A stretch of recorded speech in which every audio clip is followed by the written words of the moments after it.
Hi students, good morning all of you. आज बात करते हैं कि जो हमारा चौथा चैप्टर चल रहा था केमिकल काइनेटिक्स यानी कि रासायनिक बलगतिकी, ठीक है ना। रासायनिक बलगतिकी के बारे में हम लोग बात करते हैं। तो अगर हमने आपको पिछले वीडियो में जो टॉपिक था हमने छोड़ा था अभिक्रिया के वेग को प्रभावित करने वाले कारक, ठीक है। हमने आपको बताया था कि जो अभिक्रिया के वेग को प्रभावित करने वाले कारक थे, मुख्य रूप से हमने आपको 3 कारक पढ़ाए थे, एक ताप, एक सांद्रता और एक उत्प्रेरक, ठीक है। अब आज बात करते हैं, एक छोटा सा टॉपिक है कि वेग नियम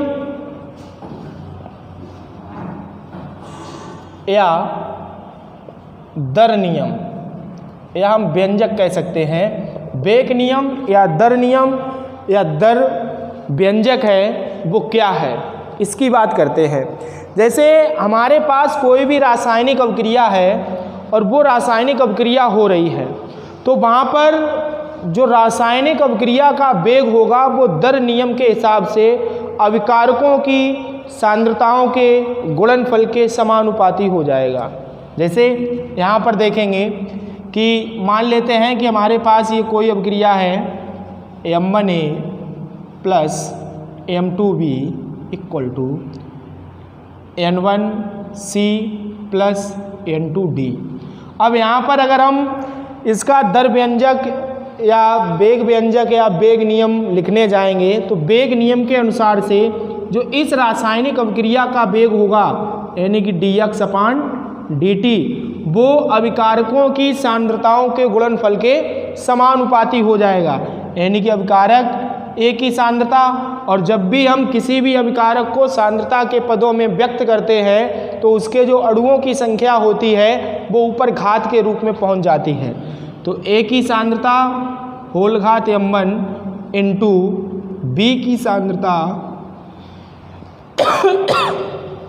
होल घात m2।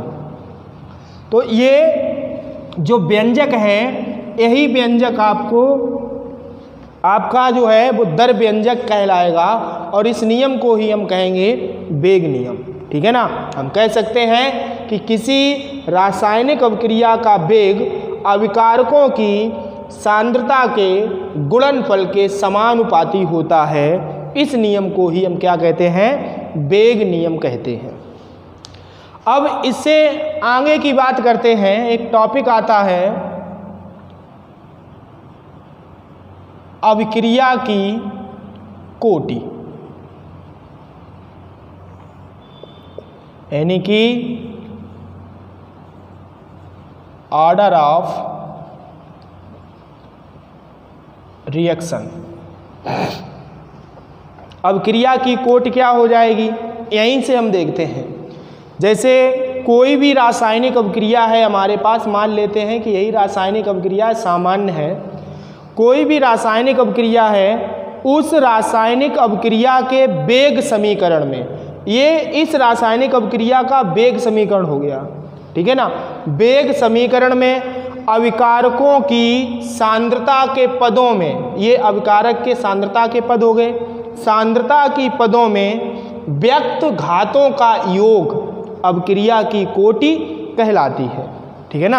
यानी कि किसी भी रासायनिक अभिक्रिया के वेग समीकरण में अभिकारकों की सांद्रता के पदों में व्यक्त घातों का योग अभिक्रिया की कोटि कहलाती है।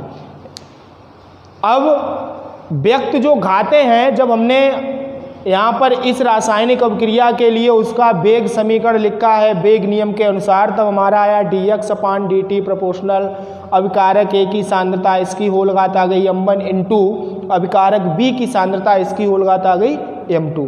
यहाँ पर क्या करना है आपको कि जब हम अभिकारकों को सांद्रता के पदों में व्यक्त करेंगे, ठीक है ना, तो जब व्यक्त करेंगे तो जो उनके ऊपर व्यक्त घातें हैं, सांद्रता के पदों में व्यक्त जो घातें होंगी उन घातों का योग ही क्या कहलाएगा, अभिक्रिया की कोटि। तो अगर हम यहाँ से देखेंगे तो अभिक्रिया की कोटि बराबर क्या हो जाएगा, सांद्रता के पदों में अभिकारक हैं और उन पर जो व्यक्त घात हैं उनका योग होना चाहिए, तो क्या हो जाएगा m1 प्लस m2। सही है। कोई भी रासायनिक अभिक्रिया आपको दी जाती है और उसकी कोटि आपसे पूछी जाती है, हम इसी प्रकार से कर सकते हैं। सबसे पहले उस रासायनिक अभिक्रिया का वेग समीकरण हम लिखेंगे।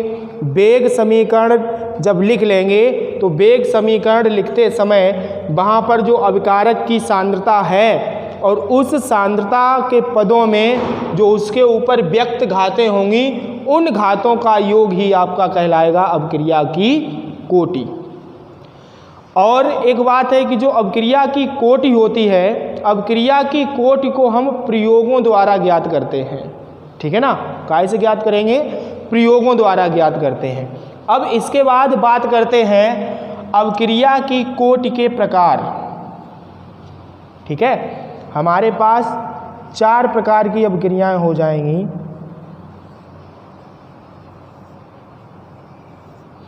एक आपकी हो जाएगी शून्य कोटि की अभिक्रिया,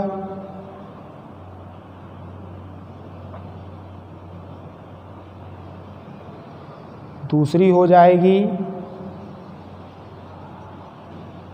प्रथम कोटि की अभिक्रिया, तीसरी हो जाएगी द्वितीय कोटि की अभिक्रिया,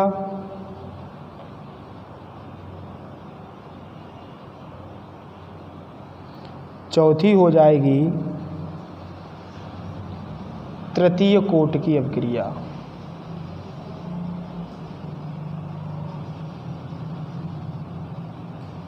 सही है। अभिक्रिया की जो कोटि होती है वो 4 प्रकार की होती है, शून्य कोटि, प्रथम कोटि, द्वितीय कोटि और तृतीय कोटि। ठीक है, अब हम बात करते हैं कि शून्य कोटि की अभिक्रिया हम किसे कहेंगे। शून्य कोटि की अभिक्रिया की बात करते हैं तो अगर हम देखते हैं कि शून्य कोटि की अभिक्रिया के लिए क्या होना चाहिए, शून्य कोटि की अभिक्रिया हम तभी कहेंगे जब अभिकारक को जब हम सांद्रता के पदों में व्यक्त करें, है ना, तो वहाँ पर अभिकारक की सांद्रता के पदों में जो व्यक्त घात है वो अगर आपकी 0 आ रही है तब हम उसे कहेंगे शून्य कोटि की अभिक्रिया। यानी कि शून्य कोटि की अभिक्रिया में हम कह सकते हैं कि वह रासायनिक अभिक्रिया जिसका वेग अभिकारक की सांद्रता के शून्य घात के समानुपाती होता है, शून्य कोटि की अभिक्रिया कहलाती है। जो अभिक्रिया का वेग है वो रासायनिक अभिक्रिया के लिए जो अभिकारक है उसकी सांद्रता के शून्य घात के समानुपाती होना चाहिए। अब जैसे मान लेते हैं यहाँ पर कि हमारे पास कोई रासायनिक अभिक्रिया है जो शून्य कोटि की है ना। अभिक्रिया हमने मान ली है A इक्वल टू प्रोडक्ट, ये हमारी शून्य कोटि की अभिक्रिया हो गई है। ठीक है ना, शून्य कोटि की अभिक्रिया के लिए हमने क्या पढ़ा है कि अभिक्रिया का वेग अभिकारक की सांद्रता के शून्य घात के समानुपाती होता है, यही हमने पढ़ा है। अब यहाँ से क्या करते हैं कि समानुपाती का चिन्ह हटा रहे हैं, तो dx अपान dt बराबर कांस्टेंट आ जाएगा k अभिकारक A की सांद्रता होल घात 0, और जिसकी होल घात 0 होती है उसका मान क्या हो जाता है उसका मान 1 हो जाएगा, है ना। अब ये मान यहाँ पर हम उठाकर रखेंगे तो हमारे पास क्या आ जाएगा dx अपान dt बराबर k, शून्य कोटि की अभिक्रिया के लिए। अब बात करते हैं कि जो dx अपान dt है, हम पीछे पढ़ चुके हैं, जो dx अपान dt है वो क्या है, अभिक्रिया का वेग। k क्या है, जो k है वो है आपका वेग स्थिरांक। k क्या है, वेग स्थिरांक है। ठीक है, अब अगर आपसे कोई वेग स्थिरांक की डेफिनीशन पूछ रहा है कि वेग स्थिरांक किसे कहेंगे, तब आप यहाँ पर उसे किस प्रकार से परिभाषित कर सकते हैं। यहाँ से देखेंगे कि हमारे पास शून्य कोट की अभिक्रिया थी। शून्य कोट की अभिक्रिया में जो अभिक्रिया का वेग है वो अभिकारक की सांद्रता के शून्य घात के समानुपाती है। यहाँ से समानुपाती का चिन्ह हटाया, कांस्टेंट आ गया के। जो अभिकारक ए है, ए की जब होल घात 0 है तो उसका मान हो गया 1 मोल प्रति लीटर। अब हम डेफिनीशन देने जाएंगे वो यहीं से देंगे कि 1 मोल प्रति लीटर सांद्रण पर, है ना, 1 मोल प्रति लीटर सांद्रण पर अभिक्रिया का जो वेग होगा वही आपका क्या कहलाएगा, वेग स्थिरांक। ठीक है, एक यानी कि हम कह सकते हैं कि इकाई सांद्रण या 1 मोल प्रति लीटर कह लें। इकाई सांद्रण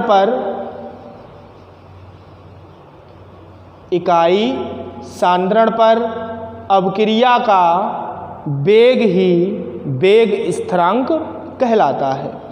अब अगर अभिक्रिया शून्य कोट की है तो यहाँ पर वेग स्थिरांक का मात्रक कुछ और आएगा।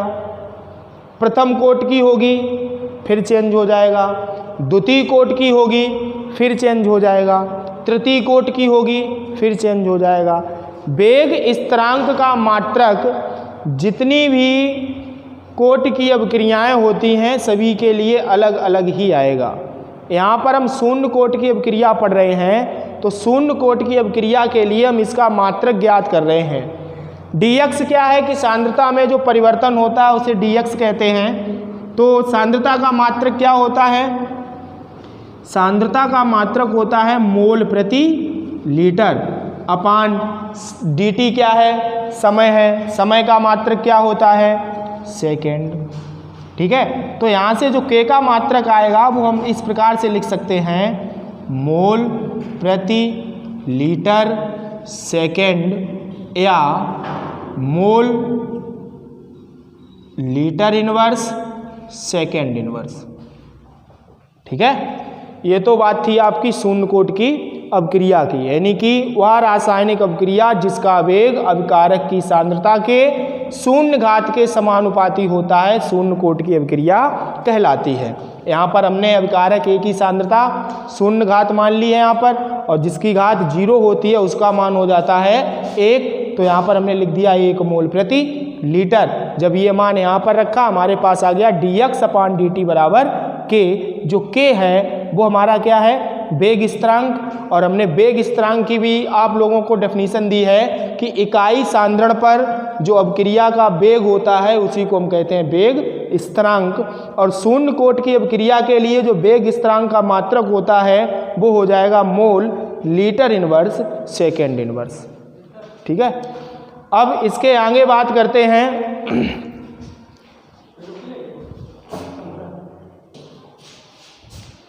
इसके आगे बात करते हैं कि शून्य कोट की अभिक्रिया के कुछ उदाहरण हैं। जैसे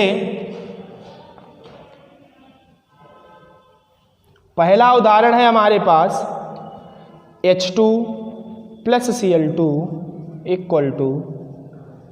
2HCl। ये शून्य कोट की अभिक्रिया का पहला एग्जाम्पल हो गया है।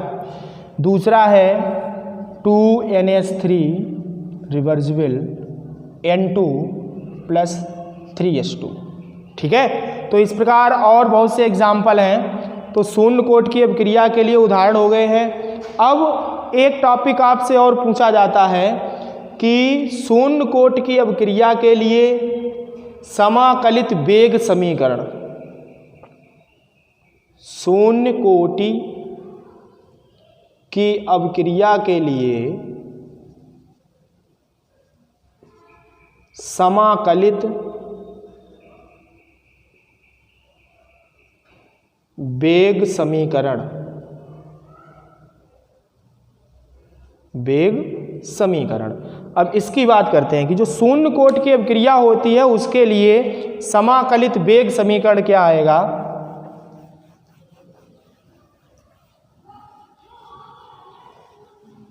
देखो, अभी हमने शून्य कोट की अभिक्रिया के बारे में पढ़ा था, यानी कि बी नो दैट।